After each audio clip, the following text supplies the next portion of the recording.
Pax optima rerum, the motto of the Peace of Westphalia, valid then almost 400 years ago and will forever remain relevant.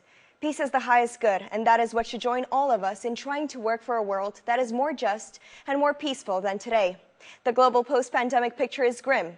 Following the crisis of COVID-19, we can suggest that there have been a number of things made clear to us. However, the question remains, have we learned anything at all from the crisis? In our marathon for Inventing Tomorrow, we can only hope that it does not look like the one predicted by Aldous Huxley in Brave New World. In an effort to make sense of this incredibly uncertain situation in which we are in today, I would like to welcome Professor of Law, Alfred de Zayas, who joins us from the Center of the United Nations in Geneva, Switzerland. Professor de Zayas is an American and Swiss citizen. He studied law and history at Harvard University, practiced commercial law in New York and Florida, has been professor of law at numerous universities in the United States, Canada, and Switzerland. He is the former secretary of the UN Human Rights Committee, the United Nations independent expert on the promotion of a democratic and equitable international order from 2012 to 2018, writer, historian, and I am also fortunate enough to call him my former professor. Welcome, Professor. It's an honor to have you on our show. Professor, you are admired as being a careful observer and analyst of contemporary events in light of the lessons that history has already given us. With a complex crisis triggered by simple virus, which deepens and takes on new aspects with each passing day, do you think it could have been prevented if we had learned the lessons of the not-too-distant past? Well, first of all, pleasure to be with you, and I hope we will repeat this in a future occasion. As the case may be, history shows that people do not learn from history, so that we are condemned to commit the same mistakes we commit before. In any event, what is important is that the politicians understand that health is a human right. Health is not a commodity. And one of the major problems we have with the crisis today is not that it has taken us by surprise. Of course we know that there are pandemics, and there are crises, and there will be asteroids that will hit the Earth, and there will be volcanic eruptions, and there will be earthquakes. The thing is that we live on a day-to-day basis. Instead of planning long-term, instead of financing the infrastructures, instead of having hospital services really at top level, we have, for instance, in the United States, we have privatized. And that which does not produce a quick profit is dropped. And we have not put in the amount of money necessary into research and development in the health sector, meaning research and development for prevention and research and development for, of course, the development of vaccines, development of medical equipment, etc. And you must have also this medical equipment in sufficient amounts. I mean, it is not possible, as it has happened in many places, that in Italy, for instance, that you did not have enough intensive care units in the hospitals. I mean, you must have that. That is what a state is there for. The ontology of the state is to care for the population and to have contingency plans. And as we have seen in the United States, the contingency plans were simply not there. We went into a panic. And taking a look at the international problems, in your opinion, what international problems should have been solved prior to the pandemic breakout? The cyclical crisis, and I want to quote from one of our earlier discussions, cycle of boom and bust that destroys human rights, causes enormous unemployment, chagrin, suicides. Are they inevitable? Does every generation have to go through at least one such disaster? Well, every generation goes through several disasters. And what annoys me is that we have known since the financial crisis of 1929, I mean, the Wall Street crash of 1929 that dragged the entire world into a depression. Not only the United States, but all of Europe. Actually, because of this financial crisis, Germany ended up with a crazy man like Hitler.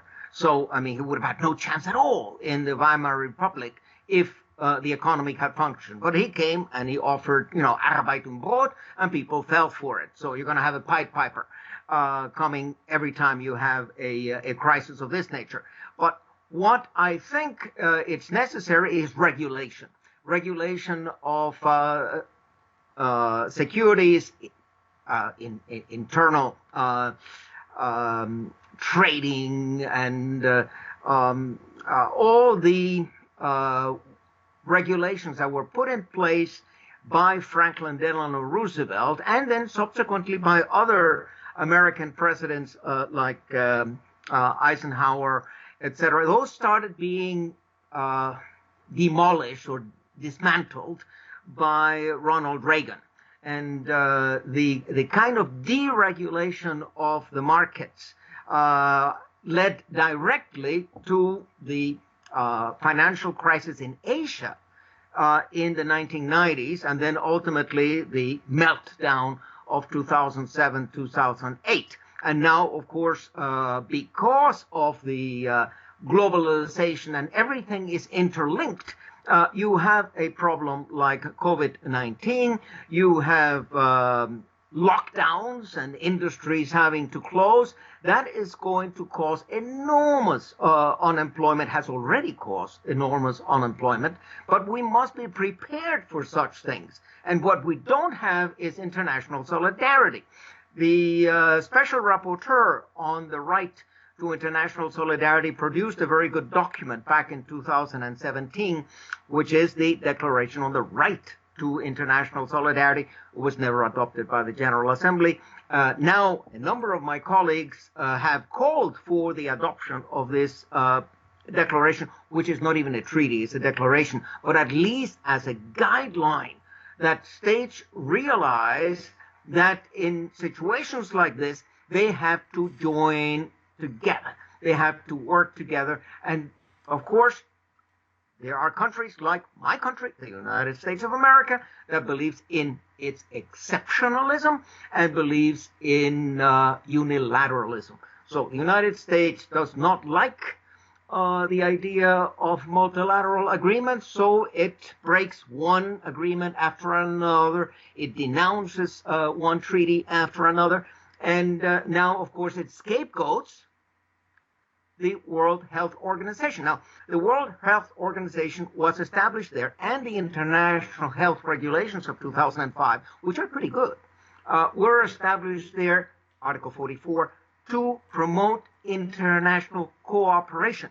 And that has failed. A number of states simply do not cooperate.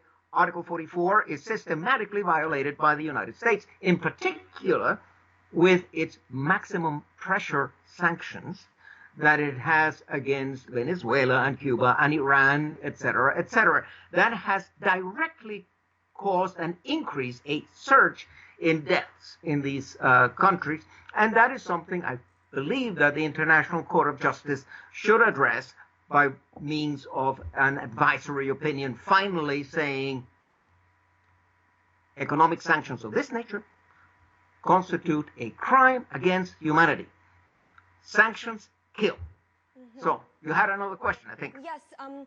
I want to look at the crisis that we know that a crisis always reveals states' weaknesses and exacerbates inequality.